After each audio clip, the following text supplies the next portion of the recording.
ओडिशा और आंध्र प्रदेश के लोगों को निपटना है एक तूफान से। खराब मौसम के चलते आंध्र और ओडिशा में लोग कुछ डरे हुए हैं। बंगाल की खाड़ी में उठ रहा है एक चक्रवाती तूफान फिलीन, जो तेजी से आंध्र प्रदेश और ओडिशा की ओर बढ़ रहा है। मौसम विभाग का कहना है कि ये सुपर साइक्लोन भी बन सकता है। तूफान फिलहाल उड़ीसा से कोई 500 किलोमीटर दूर है।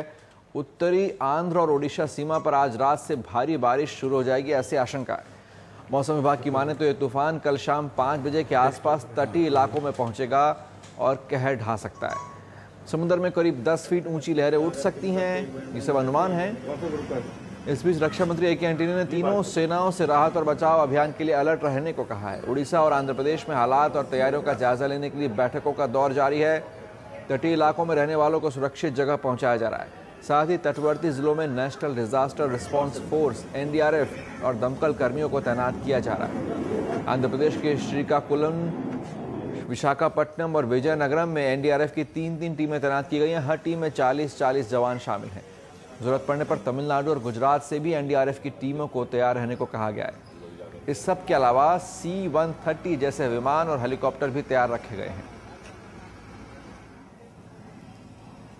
Wind speed reaching to about 220 kilometers per hour will prevail along the coastal districts of North Andhra Pradesh and Odisha coast. The wind speed will maximum nearer to the landfall point. We are also expecting a storm surge of about 3 meters above astronomical tide over Srikakulam district of North Coastal Andhra Pradesh, Ganjam, Puri, Khordha and Jagatsinghpur districts of Odisha at the time of landfall.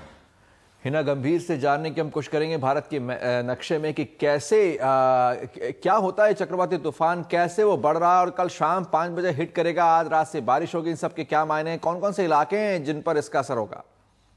जी बिल्कुल महराज, आपको हम सबसे पहले बता दें ये चक्रवाती तूफान फिलिन जो है किस तरह से अंडमान सागर से शुरू हुआ था। एक डिप्रेशन था पहले, फिर डीप डिप्रेशन बना और अब एक बहुत ही सिवियर चक्रवाती तूफान फिलिन नाम का चक्रवाती तूफान बनकर अभी ये बंगाल की खाड़ी में मौजूद है और ये बहुत ही तेजी से आगे बढ़ रहा है। जो हवा की गति है, हवा की रफ्तार है, वो लगभग 200 किलोमीटर प्रति घंटे की रफ्तार के आसपास इसकी हवाएं चल रही हैं और इसकी वजह से ये जो है लगभग 15 किलोमीटर प्रति घंटे की रफ्तार से इसकी हवाएं आगे बढ़ रही हैं और अभी ये जो है लैंड के बहुत ही करीब आ गया है। मौसम विभाग के अनुसार गोपालपुर, उड़ीसा में जो गोपालपुर इलाका है वहां पर, उसके पास या पारादीप के पास कहीं पर भी लैंडफॉल की हम उम्मीद कर सकते हैं। लैंडफॉल का मतलब होता है जब एक तूफान समुद्र से लेकर किसी लैंड मास के तट पर पहुंचता है। तो कल शाम को 5:30 बजे उम्मीद है कि ये तट पर पहुंचेगा और अभी ये केवल 500 किलोमीटर के करीब रह गया है पारादीप और गोपालपुर से और हर घंटे 15 किलोमीटर प्रति घंटे की रफ्तार से इसकी जो हवाएं हैं वो आगे बढ़ रही हैं। तूफान अभी जैसा कि आपको बताया पूर्वी तट पर गोपालपुर से लगभग 530 किलोमीटर दूर है और मौसम विभाग के अनुसार गोपालपुर में ही ये जो तूफान है यहाँ पर लैंडफॉल की जो है आशंका जताई गई है। पारादीप से 520 किलोमीटर की दूरी है और जिस तेजी से इसकी हवाएं आगे बढ़ रही हैं, धीरे धीरे ये जो डिस्टेंस है काफी कम हो रहा है। तूफान की वजह से हवाओं की जो रफ्तार है इस समय 200 से 210 किलोमीटर प्रति घंटा बनी हुई है, लेकिन 15 किलोमीटर प्रति घंटा की रफ्तार से आगे भी बढ़ रही है। जब ये जमीन पर पहुंचेगा, जिसे हम लैंडफॉल कहते हैं, तो हवा की रफ्तार और ज्यादा बढ़ जाएगी और 210 से 220 किलोमीटर प्रति घंटा भी हो सकती है इसकी रफ्तार और इसकी वजह से आंध्र प्रदेश और उड़ीसा के जो तटीय इलाके हैं वहां पर सबसे ज्यादा असर पड़ेगा, काफी नुकसान हो सकता है। इनमें से गंजाम, खुर्दा, पुरी, श्रीकाकुलम और जगतसिंहपुर ये 5 ऐसे जिले हैं जहां पर इस तूफान का खतरा सबसे ज्यादा मंडरा रहा है। आशंका ये भी है कि तूफान जो है कल शाम 5:30 बजे तक तटीय इलाकों में पहुंच जाएगा, लेकिन आज से ही इन सभी इलाकों में आंध्र प्रदेश, उड़ीसा, इन सब के तटीय इलाकों में कुछ इस तरह का मौसम बना हुआ है जैसे कि आप यहां पर देख सकते हैं। बहुत तेज हवाएं चल रही हैं और बहुत ज्यादा बारिश अब होनी यहां पर शुरू हो चुकी है कई इलाकों में और लगभग 25 सेंटीमीटर तक बारिश की आशंका जताई गई है उड़ीसा और आंध्र प्रदेश के इलाकों में। तो अभी कुछ 24 घंटों तक वहां पर इसी तरह का मौसम बना रहेगा। मछुआरों से भी अनुरोध किया गया है कि अपनी तट से दूरी बनाए रखें क्योंकि समुद्री स्थिति काफी ज्यादा खराब रही है और NDRF की, जैसे आपने बताया, काफी टीम्स को भी यहां पर डिप्लॉय कर दिया है जिसकी वजह से जान माल का खतरा कम से कम हो सके। ये था अभी साइक्लोन का हाल। हिना शुक्रिया। और हम चल रहे हैं निहाल किदवई के पास हैदराबाद। निहाल, एक महत्वपूर्ण बात यह है कि बिजली कर्मचारियों ने हड़ताल वापस ले ली क्योंकि उनसे अपील की जा रही थी कि राज्य को निपटना है इस तरह के खतरे से, चक्रवाती तूफान के खतरे से। वहां और क्या क्या तैयारियां हो गई हैं सरकार की ओर से इस तूफान से निपटने की, ये भी कि इसका तेलंगाना विरोधी आंदोलन पर क्या असर पड़ रहा है?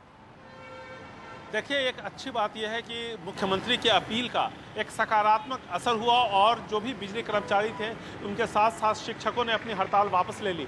इससे कम से कम बिजली व्यवस्था की जो आपूर्ति है वो बहाल हो गई है, बहुत हद तक बहाल हो गई है, ये आप कह सकते हैं। अस्पतालों की हालत सुधर रही है, मोबाइल के टावर्स जो बंद हो गए थे वो फिर से शुरू हो गए हैं। तो ये एक अच्छी पहल है और सरकार को बरकरार रखना चाहिए उस भरोसे को जिसके तहत इन लोगों ने अपनी हड़ताल तोड़ी है, क्योंकि जो भी हड़ताल पर बैठे थे कर्मचारी उन्होंने साफ कर दिया है कि यह हड़ताल सिर्फ इस चक्रवाती तूफान को ध्यान में रख करके उन्होंने ख़त्म की है, यानी ये आगे भी जारी रहेगी। लेकिन अगर सरकार एक अच्छी कोशिश करे, अच्छी पहल करे, तो शायद ये जो एक डेडलॉक था, जो गतिरोध था, जो दूर होता हुआ फिलहाल दिख रहा है, वो आगे भी बना रहे, वो ख़त्म हो जाएगा और शायद ये लोग फिर दोबारा हड़ताल पर न लौटे। यानी ये भरोसा कैसे बनाना है ये सरकार को तय करना है। जहाँ तक तैयारियों का सवाल है, वो ये तकरीबन 66 ऐसे गाँव हैं तटीय इलाकों के आंध्र प्रदेश के, जिसके बारे में कहा जाता है वहाँ सबसे ज़्यादा असर होगा। वहाँ पर पूरी तैयारी कर ली गई है केंद्रीय एजेंसियों के ज़रिए, राज्य की एजेंसियों के ज़रिए, और सुरक्षा के भी व्यापक वहाँ पर प्रबंध किए गए हैं। तो और ख़ास करके ये कितना